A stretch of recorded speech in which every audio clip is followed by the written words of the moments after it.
As doenças sexualmente transmissíveis, DSTs, são transmitidas principalmente por contato sexual sem o uso de camisinha com uma pessoa que esteja infectada. E geralmente se manifestam por meio de feridas, corrimentos, bolhas ou verrugas. As mais conhecidas são gonorreia e sífilis, mas temos também muitas outras, entre elas a AIDS e o HPV. Algumas DSTs podem não apresentar sintomas, tanto no homem quanto na mulher. Quando não diagnosticadas e tratadas a tempo, podem evoluir para complicações graves como infertilidades, câncer e até a morte. As DSTs não escolhem cor, sexo, idade ou classe social. Vamos ficar atentos às dicas dos nossos especialistas. Afinal, seguro morreu de velho. No Saúde e Vida de hoje vamos falar sobre doenças sexualmente transmissíveis. Estamos recebendo Dr. Fernando Almeida, urologista, Dr. Valdir Monteiro Pinto, médico interlocutor do Programa Estadual DST AIDS, e a doutora Alessandra Molo, ela que é ginecologista. Eu começo com o Dr. Valdir para ele nos dar um panorama dessa realidade hoje no estado de São Paulo. O que a gente tem entre a população paulista e as doenças sexualmente transmissíveis e, claro, a AIDS? Então, a população paulistana, né? Porque Sim. paulista a gente tem estudo, que é um estudo que o programa municipal faz, que é a pesquisa de conhecimentos, atitudes e práticas da população paulistana em relação às DST/AIDS. E que o senhor observa é que 6% da população sexualmente ativa já teve uma DST na vida, né? Um pouco mais homens, 8%, e 4% entre mulheres. A gente pode falar que há uma subnotificação, ou seja, esse número pode ser muito maior? Não é notificação, porque na realidade essas doenças não são de notificação compulsória, né? No Brasil só tem a sífilis adquirida congênita e de gestante, e a AIDS em criança, que são de notificação. Mas o que se tem isso é um inquérito feito Ibope, né? Enquanto ela vai de casa em casa e pergunta. Então, na realidade, é menor esse número, é claro, porque muitas pessoas não lembram, né? Ou muitas pessoas, como você mesmo falou, as DSTs podem ser assintomáticas, principalmente em mulheres, né? E menos os homens, mas as pessoas podem ter tido uma DST e nem souberam disso, que tiveram. Quais são as mais comuns? As DSTs mais comuns? As mais conhecidas são, realmente, o HPV, né? A bacteriana que tem maior importância é a clamídia, apesar de ser menos conhecida. Ela, no mundo inteiro, mais ou menos 10 vezes mais prevalente do que a própria gonorreia, e as pessoas ficam preocupadas com gonorreia, e a clamídia dá os mesmos, as mesmas complicações que a gonorreia, quer dizer, fertilidade, aborto, parto prematuro, gravidez nas trompas, doença inflamatória pélvica. Então, isso é uma coisa assim, porque é pouco conhecida. Então, se você tem algumas meninas, e é mais prevalente, né, entre meninas e adultas jovens, né, de 15 a 25 anos. Então, não se faz diagnóstico, na frente tem uma infertilidade, ou tem uma dor pélvica crônica. Se pesquisar, vai se achar o diagnóstico de clamídia. Cada vez mais jovens estão contraindo esse tipo de doença, doutor Valdir? Na realidade, no mundo inteiro, todas as DSTs têm uma associação com a idade sexual mais precoce. Então, quanto antes a idade sexual, mais chance de ter tido contato com pessoas que tiveram DST e você adquirir as DSTs. Agora, por que tanta resistência ainda, doutor Fernando, ao uso da camisinha, né? E a gente vê uma coisa muito pontual. Quando a gente trata da questão da prevenção, eu sempre abordo o seguinte ponto. A gente vê muito campanhas, olha, use camisinha, não esqueça a camisinha, na época do carnaval, por exemplo. Vem aquela, né, bomba de comerciais e anúncios do governo estadual, do governo federal, mas a gente vê que há um stop nesse tipo vamos dizer assim, de aproximação com as pessoas. Isso, de certa forma, agrava a realidade que a gente tem hoje, ou seja, das pessoas continuarem não usando o preservativo?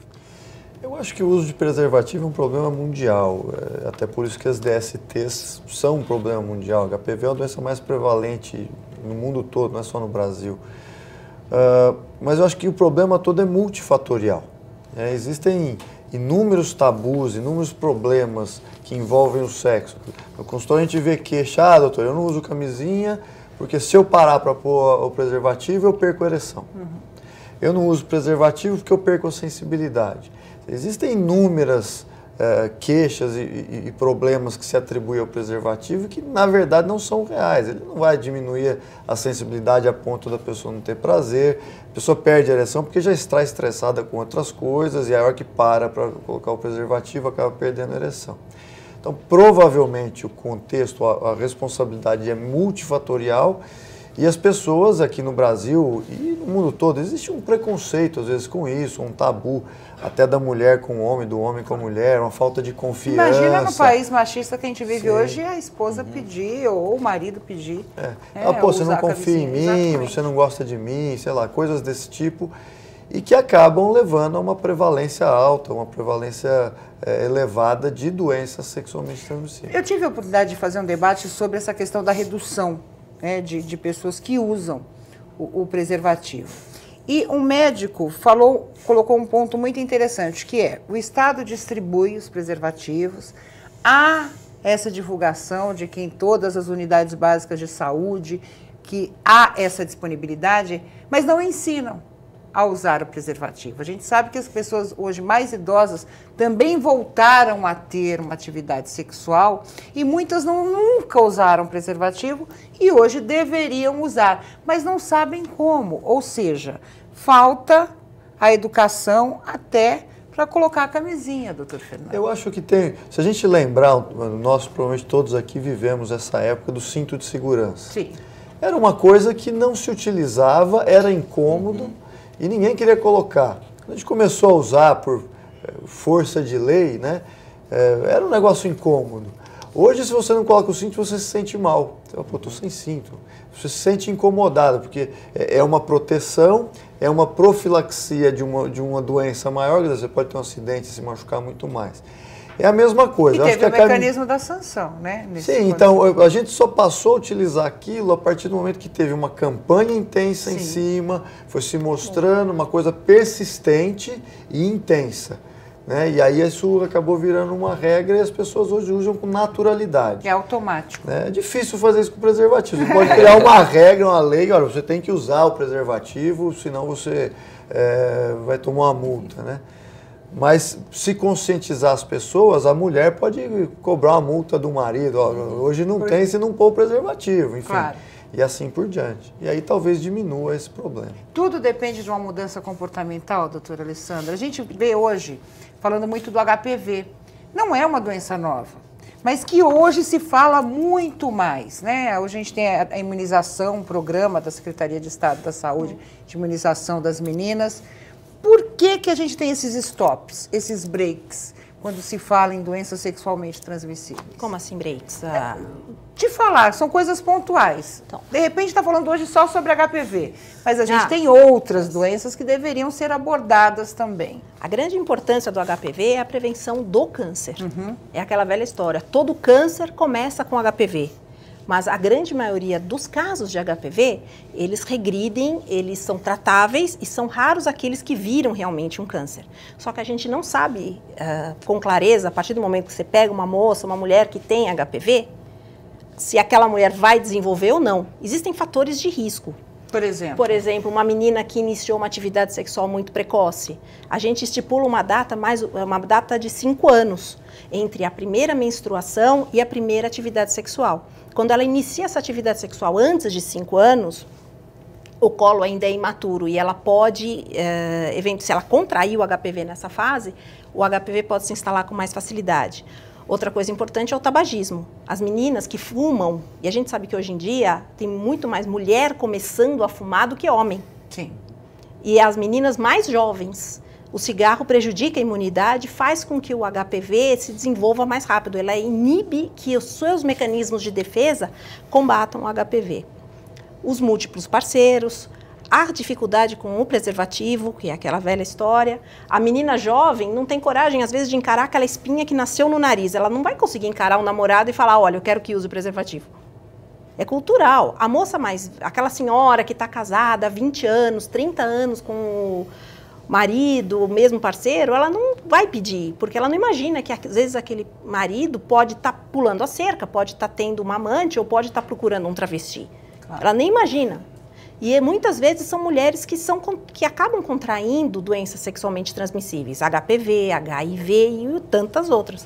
A gente teve também um advento, que é a pílula do dia seguinte, que trouxe uma segurança na questão da não querer engravidar. E, ao mesmo tempo, trouxe uma insegurança na questão do uso do preservativo. Foi uma abordagem errada a pílula do dia seguinte, doutor Valtier? Não, não foi. Assim, nós temos várias abordagens erradas por conta de nós, profissionais de saúde, darmos informações erradas para o momento, né? Se você pegar as informações que se deu durante muito tempo, se você historiar a AIDS, vamos falar só de 30 anos para cá, a AIDS que ninguém conhecia, em 80 apareceu, começou de morrer um monte de homens que faziam sexo com homens nos Estados Unidos, virou o quê? O câncer gay e a peste gay. Então, o que se fez? Direciona a campanha para a população gay. Então, aí depois, profissional do sexo, também com AIDS, direciona para ele. Usuário de droga, direciona para ele. Então, quer dizer, uma pessoa hétero, que não é profissional do sexo, não usa droga, estava livre para fazer o que queria, porque ele não tinha risco. E aí o que acontece? Você tem um monte de pessoas que eram heterossexuais e acabavam se contaminando, se infectando pelo HIV. E a questão da distinção de gênero também, né? Então, a mesma coisa que se fala em relação a... Eu acho que a gente tem que ter os profissionais e dentro das casas um diálogo mais franco, né? Tipo, se falou durante um bom tempo, bom, então monogamia é seguro?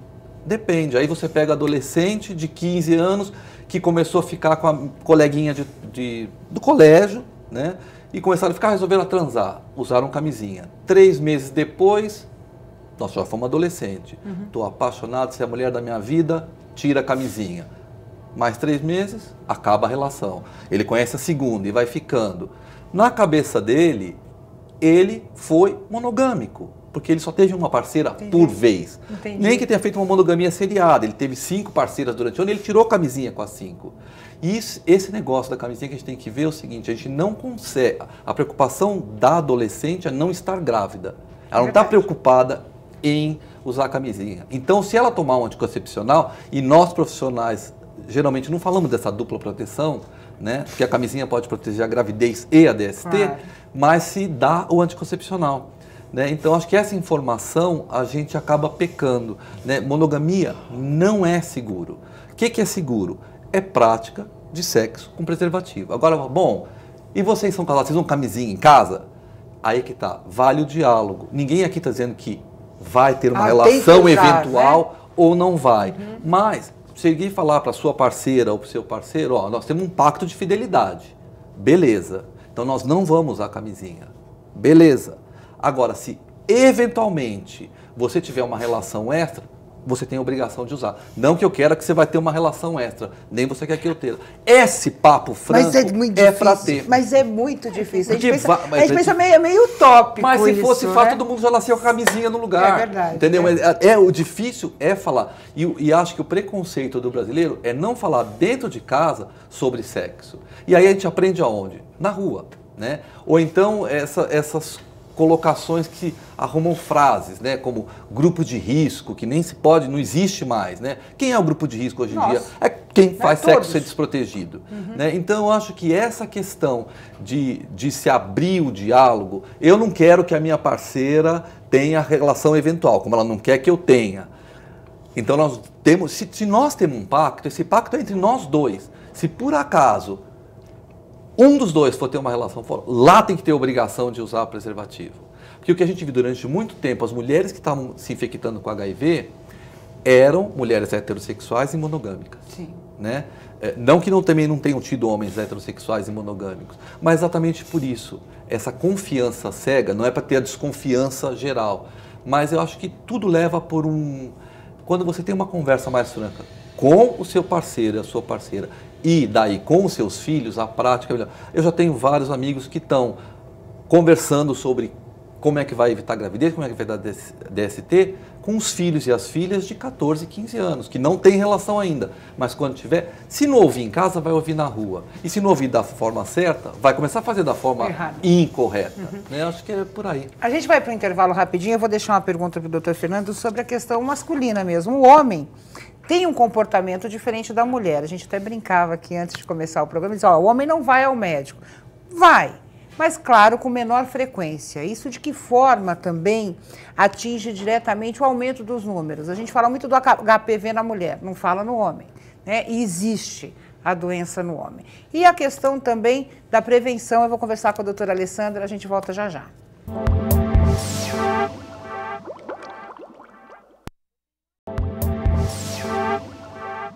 Voltamos com Saúde e Vida, hoje falando sobre as doenças sexualmente transmissíveis. Eu deixei aqui uma pergunta para o doutor Fernando sobre o comportamento mesmo masculino nessa questão de prevenção, de visitar o médico com frequência. Isso tem mudado, doutor Fernando, ou ainda é a esposa, a namorada, a companheira que leva o homem ao urologista, por exemplo? Então, nós estamos vendo aqui que a maior prevalência dessas DSTs são nos adolescentes, nos jovens. E os jovens não têm esse hábito. O homem jovem não tem hábito de ir no urologista. Com o câncer de próstata, os homens a partir dos 50 anos começaram a procurar mais urologista, mas os jovens ainda não adquiriram esse hábito. E é uma coisa que deveria ser feita com maior rotina, porque o urologista pode orientar ele na iniciação sexual, do mesmo jeito que a ginecologista orienta as moças. Então, você pode orientar sobre como ter uma atividade sexual segura. E, eventualmente, numa doença, ele ter liberdade de ter um urologista para ligar, que ele já passou e já conhece, para perguntar como se cuidar a partir do momento que ele contraiu aquilo. Tem alguma coisa estranha acontecendo. Sim, né? Eles às vezes não tratam, ou como eles vão na farmácia e arrumam um remédio qualquer, ou liga para um amigo. Então, eles tentam resolver o problema da pior maneira possível. Nesse caso, o perigo da automedicação. Pode... Porque muitas vezes o jovem não sabe o que é, aí toma um remédio para outro tipo de doença. A gente acabou de falar que muitas doenças têm o mesmo sintoma e outras são assintomáticas. Como é que fica esse negócio da automedicação? Então, as mesmas DSTs têm comportamento um pouco diferente no homem e na mulher. Então, a gonorreia no homem, ela é nítida, ela causa uma secreção uretral e esse rapaz vai perceber que está com isso, vai arder na hora de urinar. Na mulher, muitas vezes, não pega o canal da urina e ela não tem nenhum sintoma ou algum pequeno corrimento. Então, ele vai perceber que está com problema. Busca um tratamento, toma um remédio ou toma um antibiótico numa dose equivocada, ou um antibiótico equivocado por um tempo equivocado. E o que pode acontecer? Ter uma cura parcial e não eliminar totalmente a bactéria e continuar transmitindo por muito tempo e achando que está curado. Essa infecção pode eventualmente causar uma estenose, um estreitamento no canal da urina dessa pessoa, porque ela vai manter um processo inflamatório ali e causar um estreitamento. E às vezes é difícil o tratamento, essas estenoses de uretra. Então, e pior ainda é causar resistência bacteriana. Os tratamentos de maneira equivocada podem levar a uma resistência bacteriana. E a gente tem visto isso, conversávamos aqui um pouco antes do início do programa sobre isso, que a gente há 10, 15 anos não via resistência bacteriana para gonococo, que é o que causa a gonorreia.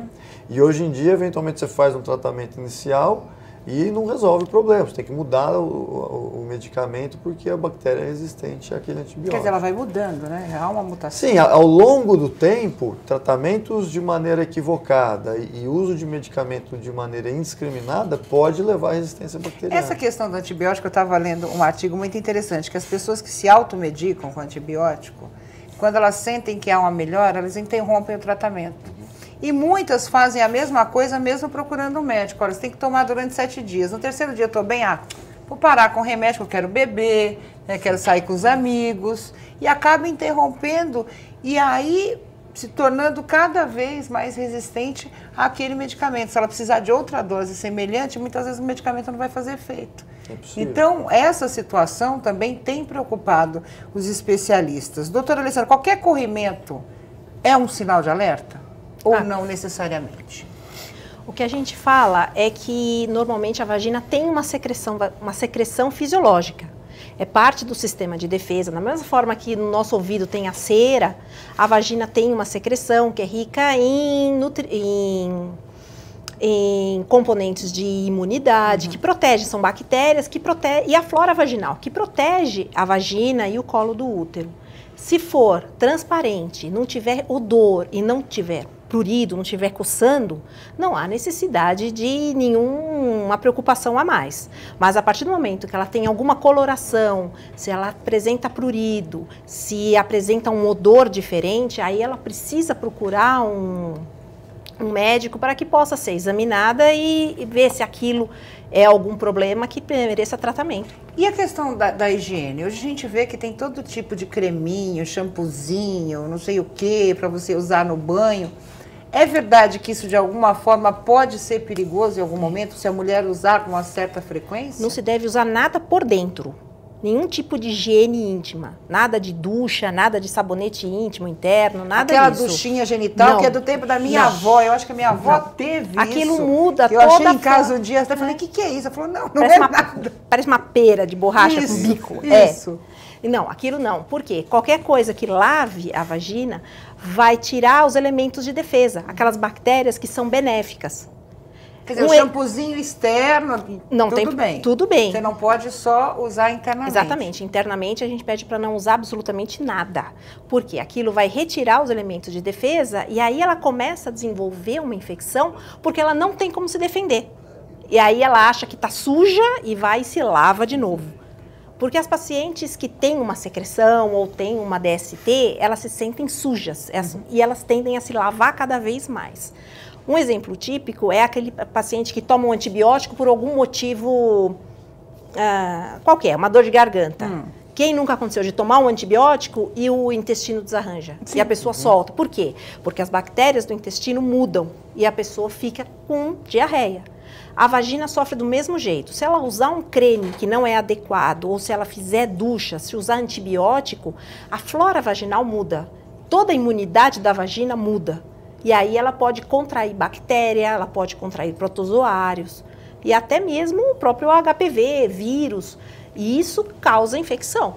E aí ela vai ter que interromper esse hábito que é danoso e começar a se cuidar, né? Procurar um médico. A gente está falando da questão da mão, doutor Fernando. A gente sabe que o homem toca muito mais o pênis do que a mulher toca a vagina. É uma coisa natural até, né, pela estética ou pela fazer xixi, né? O homem pega no pênis. Isso pode ter também um problema de, vamos dizer assim, de alguma transmissão de doença pelas mãos? Uma contaminação, né? É. Pode, eventualmente, o HPV é um vírus. Certo. Esse vírus pode ser transmitido, mas é bem raro, é bem incomum.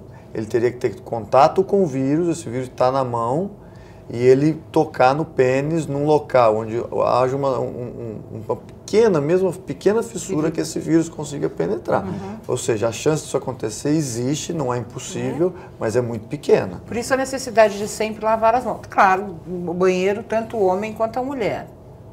A gente falava da questão de mudanças de comportamentos, né, Valdir? Isso faz com que haja uma necessidade maior de campanhas e abordagens diferenciadas. A gente falou, claro, a gente tem hoje a questão da prostituição, a gente tem os travestis, a gente tem as questões homossexuais, a gente tem a sexualidade precoce, a gente tem o resgate da sexualidade com os idosos. Como é que ficam todas essas vertentes quando a gente fala em prevenção? Então, você tem aquela coisa que tudo não vale para todo mundo, né? Então, você tem que ver exatamente, eu vou falar proteção para mulheres, entre mulheres, para adolescentes, para pessoas mais idosas, a própria questão das pessoas mais idosas com a dificuldade do preservativo, por que não conversar? A gente já teve isso algumas vezes, eu tenho dificuldade para usar preservativo, então vamos pedir para a tua parceira colocar, não precisa, se eu parar, eu perco a ereção, então não vamos parar, né? Pede para a parceira colocar nos jogos sexuais, ela coloca, e aí se viu N coisas, né? As explicações do que existe para prevenção, hoje em dia tem que ser focada, né? Então, se você tem maiores DST em meninas, na idade mais jovem, tem que focar a educação, a informação. Na realidade, o que a população tem dificuldade ou carência de informação, por N motivos, inclusive políticos, que você já sabe, que não se pode falar tais coisas, que não se pode vacinar a menina porque vai começar a ter relação, quer dizer, então... Até a própria igreja, né, questiona essas... A gente viu na época do início da vacinação das meninas contra o HPV, a polêmica que isso causou em vários segmentos religiosos. Ou seja, vocês estão, de certa forma, incentivando a menina a começar uma vida sexual. Então, aí são duas coisas. São coisas distintas, eu não me meto na igreja, eu acho que a igreja não tem que se meter na saúde, né? A gente faz vacina de hepatite B, né? A gente faz uso de hepatite B no berçário, no recém-nascido, e você não vê nenhuma criança transando no berçário. Então, dar vacina com 10 anos não vai estimular ninguém a ter relação. Todo mundo tem relação na idade que se sente apto para isso, né? Umas se sentem aptas aos 14, não estou dizendo que está certo ou que está errado, mas as pessoas têm relação quando se sentem aptas. Como nós tivemos a primeira relação aos 15, 16, 17, não importa. Só teve quando você se sentiu apto. Então não é uma vacina, ela não vai estimular nenhum hormônio para você ter relação. Agora, a prevenção que uma vacina faz não tem tamanho. No caso do HPV, a vacina é 100% eficaz, doutora Alessandra? Ou seja, a menina que tomar a vacina não vai contrair o HPV? Não. Não é. Na verdade, o que acontece? Existem cerca de 200 tipos de HPVs diferentes. E a gente acredita que uns 10 a 12 realmente causem o câncer. Existem outros tipos que causam verruga. E verruga não é uma lesão que vira câncer. Entendi. Dos tipos que viram câncer, a gente sabe que se a gente considerar o 16 e 18, eles respondem por 70% dos casos de câncer de colo de útero. Se você juntar o 33 e o 45, passa para 80%. Então, existe dois tipos de vacina no mercado.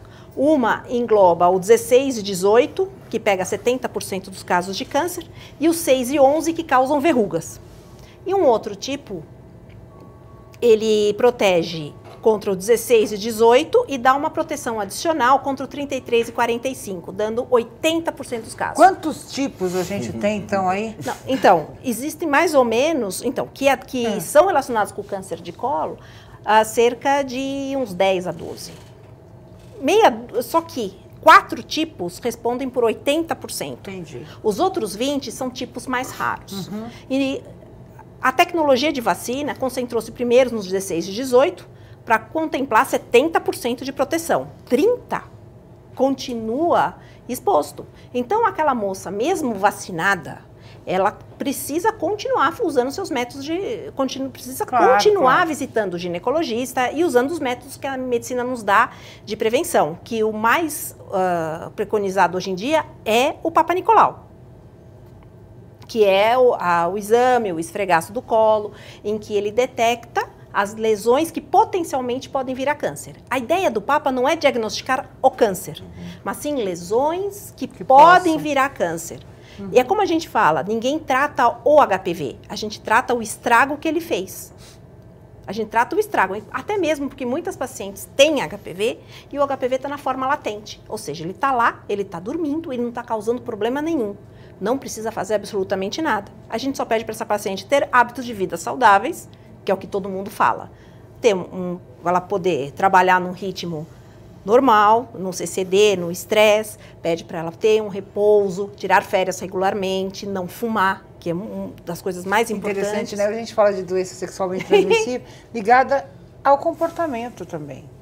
Né? Na questão do dia a dia, né?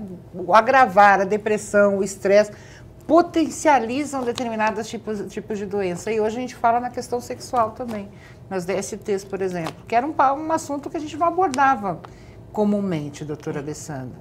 E é uma coisa curiosa, a relação entre o HPV e o cigarro, que essa relação já está estabelecida há muito tempo. Só que não existia tecnologia para tentar entender como é que o cigarro aumentava, mexia. Claro. E os primeiros cientistas explicaram da seguinte maneira, falaram, não, é que a menina que fuma, ela é mais liberal no sexo. Lembra da história? Elas falaram isso, eu já vi isso escrito. Os mitos e verdades, né? Então, entra na parte comportamental. Com o tempo foi descobrindo o seguinte. Charuto, tinha o Bill Clinton, né? Cigarro. E a menina, hoje em dia a gente sabe o seguinte, o cigarro, ele interfere diretamente na imunidade. É a mesma coisa que você pegar um exército, mandar teu exército para a guerra, só que você dá sonífero para todo mundo. Eles vão todo capenga para a guerra. É o que o cigarro faz. Ele deixa o seu sistema imunológico lento e ele não consegue reagir. E aí o HPV faz como a festa. O álcool também, não é, doutora Alessandra? O consumo frequente do álcool também não O álcool mexe baixa. com a imunidade, mas eu acho que o principal problema do álcool é que a pessoa perde a razão e aí ela adquire um comportamento de risco. Entendi. No caso das DSTs, doutor Fernando, elas são mais silenciosas nos homens? Então, a vantagem do homem é que ele tem o pênis exposto. Então, e o homem tem um costume muito maior de autoexame do pênis. Então, ele tem um cuidado grande. E a própria com masturbação também, né? O homem se masturba muito mais do que a mulher. Sim, né? tem um Pela contato questão maior. cultural, né? Exatamente. A mulher, se ela desenvolve HPV, que é um vírus que está ali na mucosa vaginal, ele está interno. E, como a Alessandra falou, ele está interno, está latente e muitas vezes não causa problema algum. E o homem é que está transmitindo para a mulher e a mulher para o homem. O problema do HPV é que muitos homens e muitas mulheres têm um vírus sem causar lesão. Então você olha, examina o pênis, não tem absolutamente nada. E ele é portador são do HPV. Então ele vai ter a relação e vai transmitir o vírus. E nas outras DSTs, por exemplo, sífilis, aparece uma ferida no pênis. Então, o problema da sífilis, se ele não tratar e demorar mais do que 10, 15 dias, essa lesão pode sumir, sozinha, sem nenhum tratamento. Não quer dizer que ele está curado. Entendi. Ele some e o treponema continua atuando e causa doença depois secundária e terciária. Então, toda vez que ele... Só que o homem, na hora que vê uma ferida no pênis, normalmente se assusta. E aí, em algumas situações, procura o médico, em outras, procura a farmácia. Que é mais fácil, né? Para muitos. A gente vai para o intervalo rapidinho, eu vou deixar uma pergunta para o doutor Valdir. Quais são os principais desafios quando a gente fala num programa de DSTs e AIDS? A gente volta já já.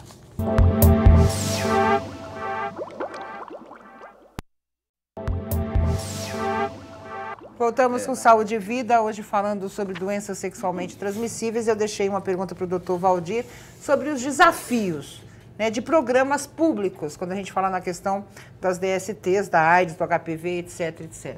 Quais são os principais desafios? Bom, os principais desafios é a educação, né? Quando é que você deixa se falar a coisa que existe como ela é, né? Então a gente pode ver o que nós escutamos dos nossos pais, dos nossos avós sobre sexo, né?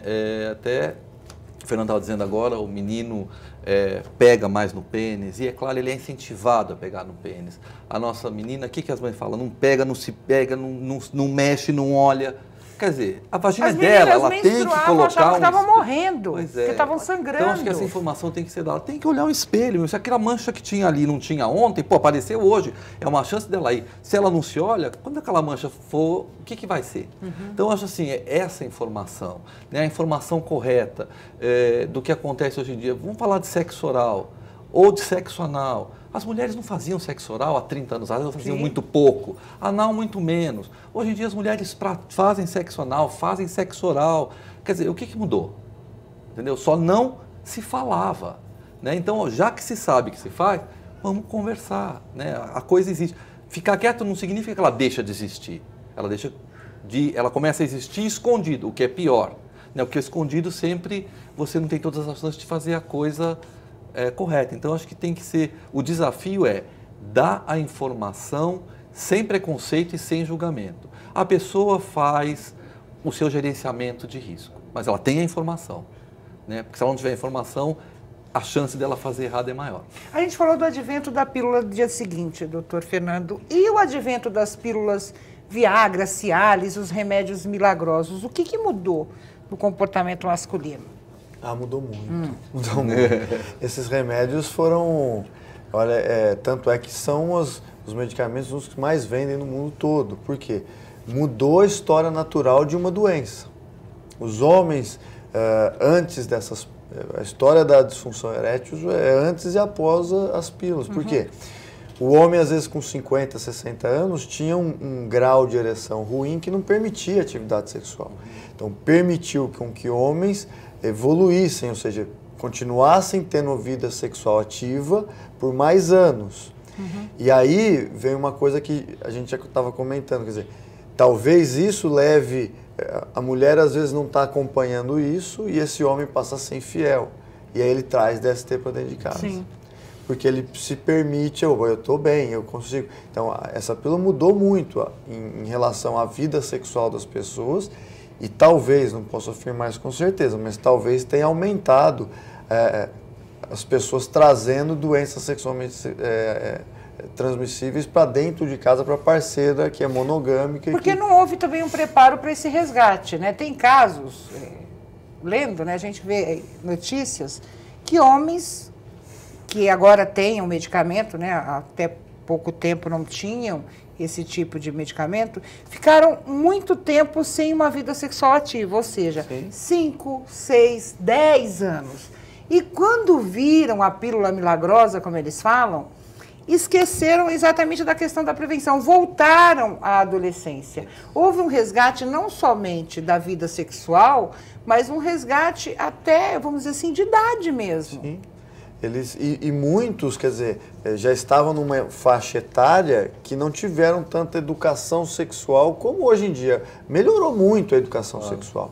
Eu não tenho dúvida, a internet hoje é uma fonte muito fácil de conhecimento que não se tinha 20, 30... Positiva e negativa, né, Sim, doutor Felipe? mas se pega informação, existe informação. Né? Hoje a informação é democrática, antes não, era muito mais complicado para uma pessoa ter uma orientação. O que acontece, por exemplo, muda muito de região, nós estamos falando muito da região aqui do estado de São Paulo, mas quando nós mudamos de região, vai para o norte ou para o nordeste, muda a incidência de tudo. Claro. Um exemplo é o câncer de pênis. O câncer de pênis, a principal causa do câncer de pênis é falta de higiene. Então, aqui no nosso estado, a incidência, a prevalência de câncer de pênis é baixíssima.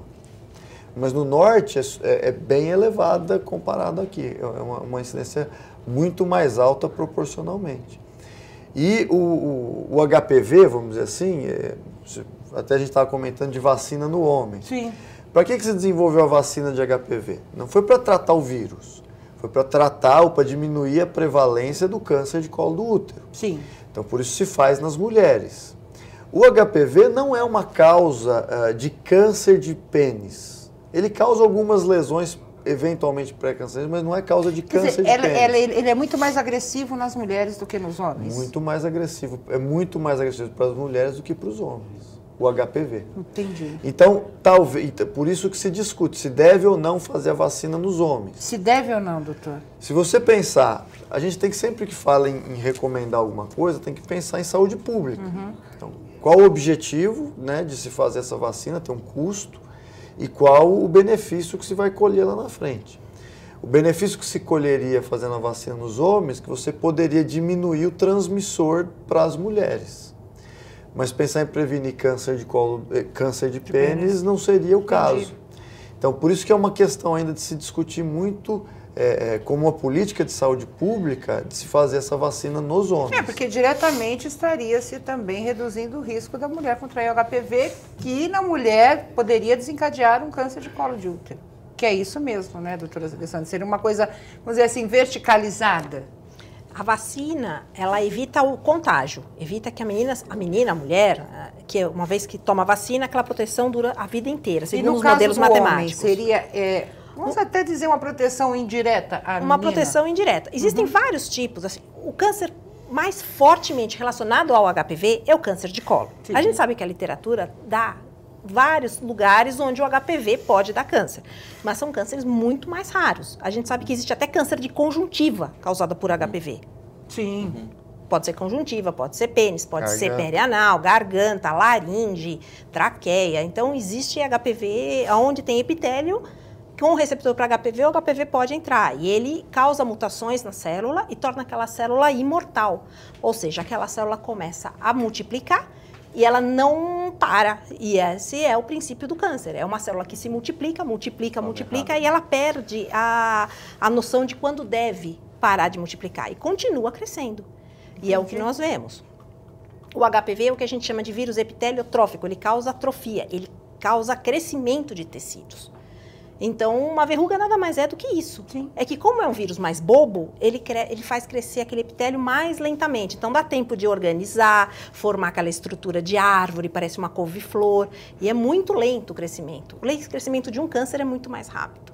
Agora, deixa eu perguntar uma coisa de curiosidade. Quando a gente vive essa questão da revolução sexual, a gente teve também com a internet, um divulgar de produtos eróticos, né? A gente vê creminho, gelzinho, camisinha com sabor não sei do que, olhinho. É preciso tomar cuidado também com o uso desse tipo de apetrecho sexual? Primeira coisa, os apetrechos têm que ser aprovados. Ela tem que comprar num lugar de confiança. Ela tem que comprar, de preferência, um produto que tenha uma certa certificação e evitar ao máximo produtos contrabandeados. A gente pega caso muito de alergia e irritação, porque elas compram bolinhas, creminhos e tal, mas elas compram falsificado, fajuto. E aquilo irrita e dá alergia e causa um monte de problema. Esse é um dos fatores, né, que é dos pontos em relação a todos esses aparatos, aos apetrechos sexuais. Essas alergias também podem causar determinadas doenças? Não, a alergia vai causar um incômodo. Você pode causar um incômodo, coceira, odor, corrimento, alergia e até mesmo infecção, ou até mesmo úlcera, ou até mesmo corrosão. Pode acontecer várias coisas, depende do produto que foi aplicado. Mas o que é mais importante é o compartilhamento dos brinquedos.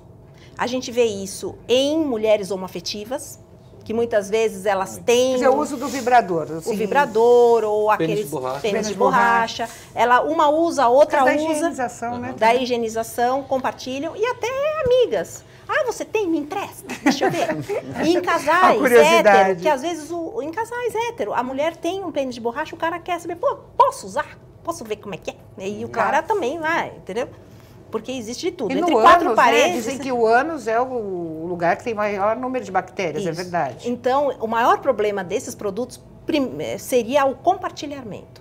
Então, quando eu atendo um casal de moças homoafetivas, vem as duas, eu viro e pergunto, como vocês se relacionam? O que rola? É dedo, é aparelho, é pinto de borracha? É o quê?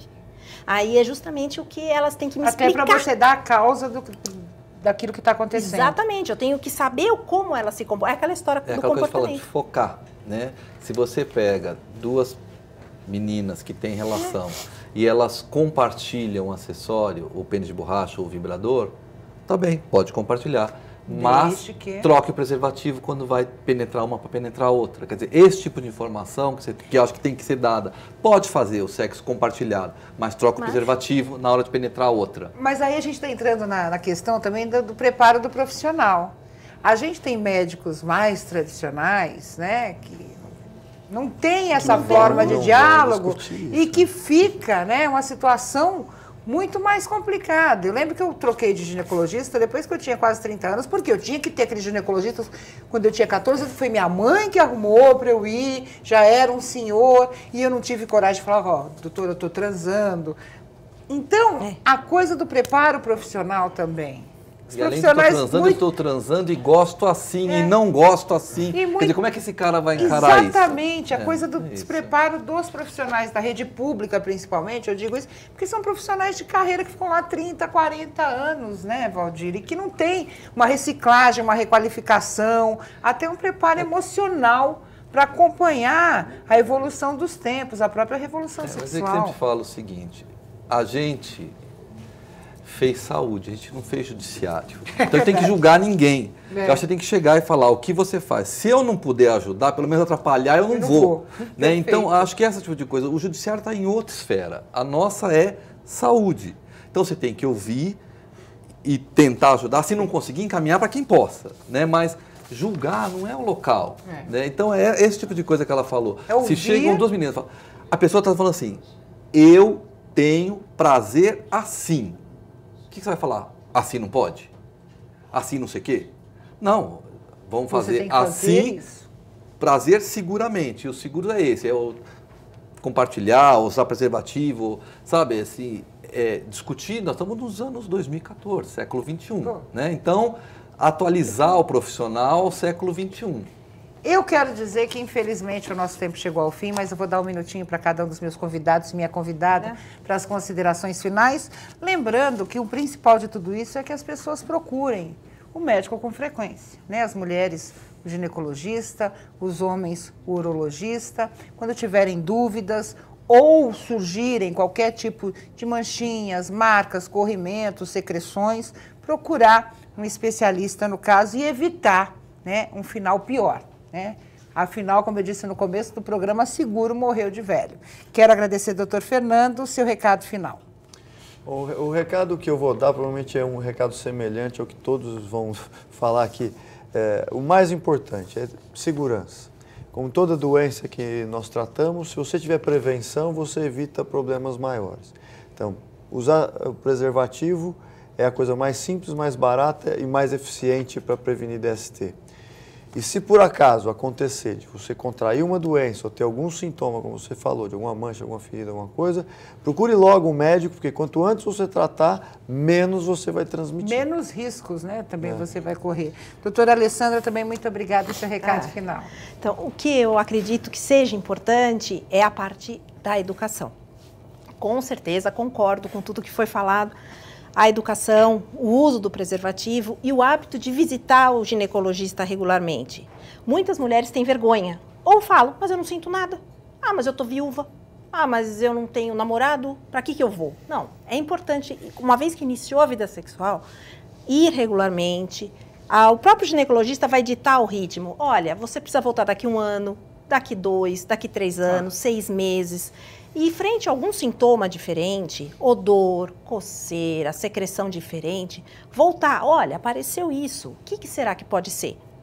Algumas vezes não é nada. Tem vergonha, né, doutora Alessandra? Muita gente tem vergonha de assumir. Chegar para o médico e falar, doutora, eu estou com um corrimento, está coçando, né? É meio constrangedor até. Completamente. É, constrangedor, mas faz tem parte. Que falar. Faz parte. Então, é isso que a gente fala, usar a prevenção, usar o preservativo, ter uma conversa franca com o parceiro. Não precisa ter com a família não precisa saber detalhes. Mas ela tem que ter, a gente fala, a partir do momento que a menina tem maturidade para encarar a sexualidade dela, eu sempre falo isso para os pacientes que desejam, que me procuram porque querem começar uma vida sexual. Eu falo assim, ó, você acha que você é madura? Você quer começar? Então, vem cá, você tem que evitar doença e tem que evitar filho. E falo tudo que elas têm que fazer. Você tem certeza que você quer? Aí algumas desistem, elas param e falam assim, não, acho que eu vou esperar mais um pouco. Porque eu acho que é esse tipo de conversa que precisa ter com as meninas. E muitas vezes elas não têm dentro de casa, né? E procura exatamente um especialista para isso. Quero agradecer também ao Dr. Valdir, seu recado final. Bom, o recado é a prevenção está aí, quer dizer, os insumos preservativos estão em qualquer unidade de saúde. Você pode ir lá e pegar preservativo e não precisa dizer para que você vai usar. Se você quiser saber como usa, você pode perguntar. E aí acho que vale para todos, né? Não falar para o profissional, você não vai adquirir o conhecimento. Nada também impede que você tenha aquela empatia com o profissional. Chega o profissional e fala tudo o que você quer, não leve a tua vergonha para casa. Se não bateu, vai para outro profissional, claro. Entendeu? Até que você vai acertar. Você vai ver, tem mulheres que preferem passar com ginecologista homem, tem mulher que prefere passar com ginecologista mulher, tem mulher que tanto faz passar, quer dizer, isso depende da empatia da pessoa. E tem vários aí, é só trocar, não gostou? Muda. A gente divulgou aí o site da Secretaria da Saúde exatamente para que você busque informações sobre o Programa Estadual DST-AIDS, saude.sp.gov.br. Lá você encontra o link direcionado para conhecer melhor esse programa. Quero mais uma vez agradecer a doutora Alessandra, doutor Fernando, doutor Valdir. Quero agradecer a você. O Saúde e Vida vai ficando por aqui. Nós temos um encontro no próximo programa. Um grande abraço e até mais.